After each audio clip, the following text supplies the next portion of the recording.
I wondered what's like the best scenario, the best environment to meditate in or refocus exercise in.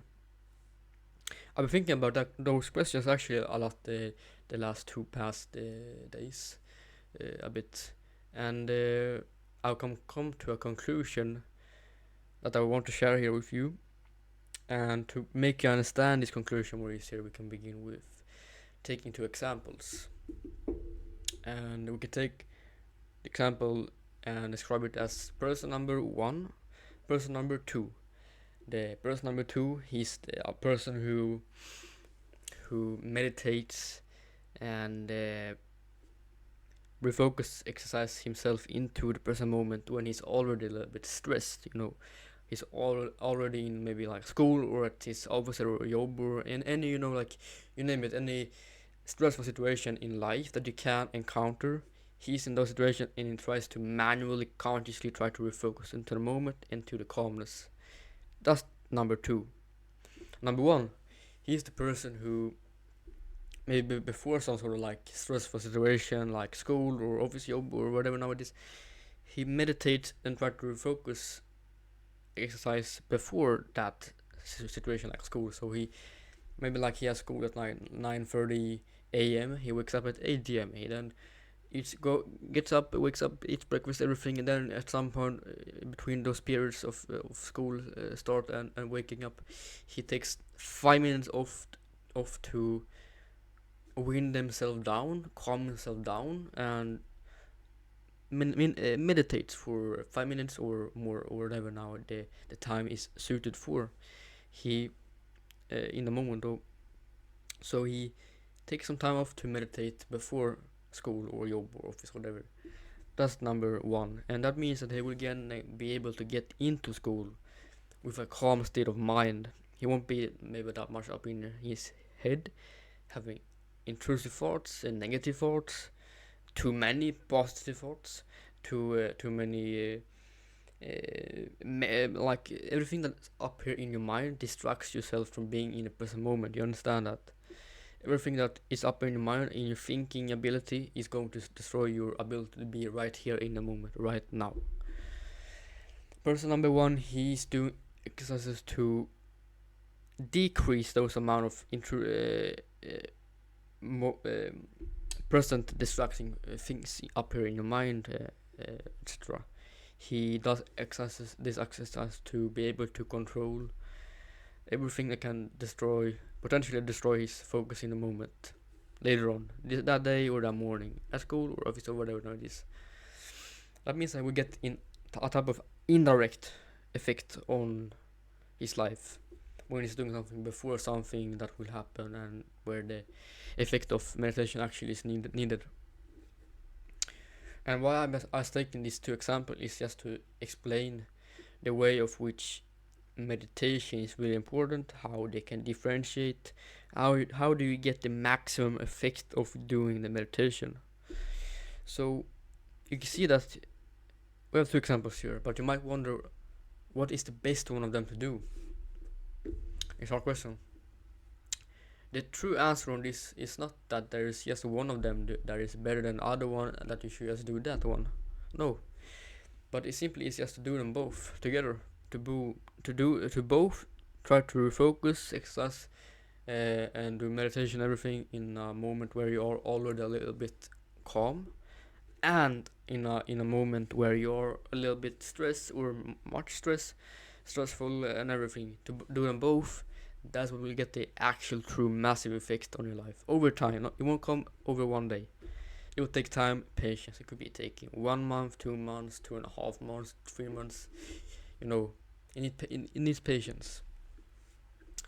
So the true effects come from combining them two together and doing themselves, not passively but actively in your life.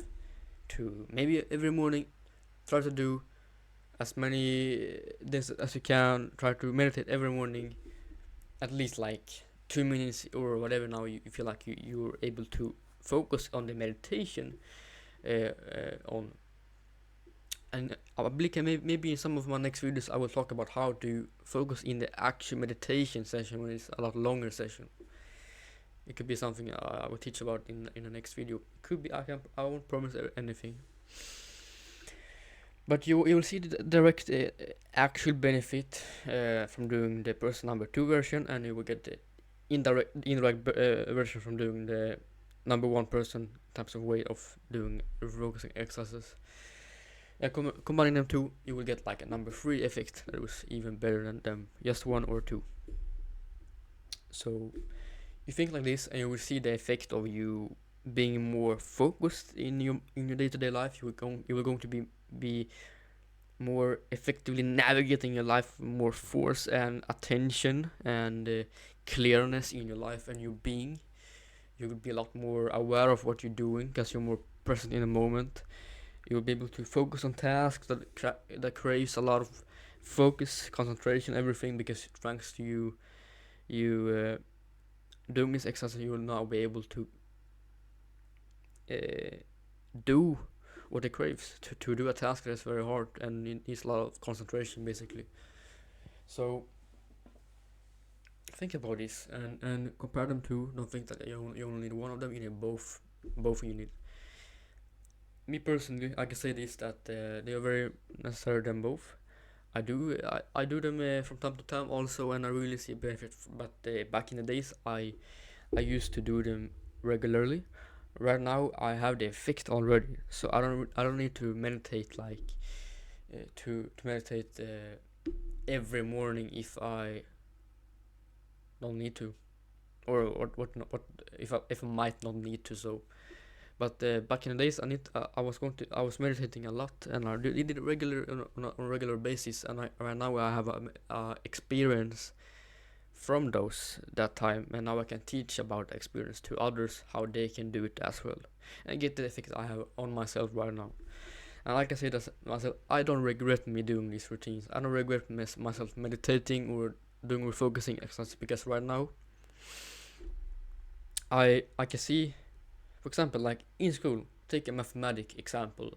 You're in school, you're counting in your mathematic book. You have some tasks to do there, so you calculate everything. For people who maybe have never experienced any meditation or focusing exercising effects, they might not be able to have that concentration and focus for that long time of period, because they have never experienced the focus exercising stuff, right? So, but if you do the exercise, you will see effects in the school. I have right now. I can focus on my mathematics task in school. Absolutely, very nice, and I'm very thankful to me being able to do that right now. And I also know that, yeah, it's thanks to me choosing consciously to try to make my focus increase in myself. Uh, it's not harder than that, and I don't regret at all to do this exercise. I don't care about how long time it takes. I just did them, and now I see effect. It's that simple. You won't get effect the first day, like I said before in this video. It will take time, patience, everything. It took so for me too, as well. But I don't regret that time it took. I don't regret that effort it took to get to that place where I could have the focus. I don't regret anything. And I suggest that should have the same mindset as well. If you want to get the focus and you want to increase it as well. So I recommend all the strategies. It could impact everybody's lives positive in many different ways. So, but the one thing that everyone will have in common is that the focus will get increased, the presence will get increased, but they will be able to control their new presence ability, so to speak, in different ways, based off their personalities and everything, and how they also are as persons. And that's what's so cool about this. I really like it. So good luck with this, and I hope to hear some of you seeing benefits from this maybe 1 or 2 months after this video, thanks to you implementing this and actually doing it. So I wish you good luck with that. So yeah, good luck.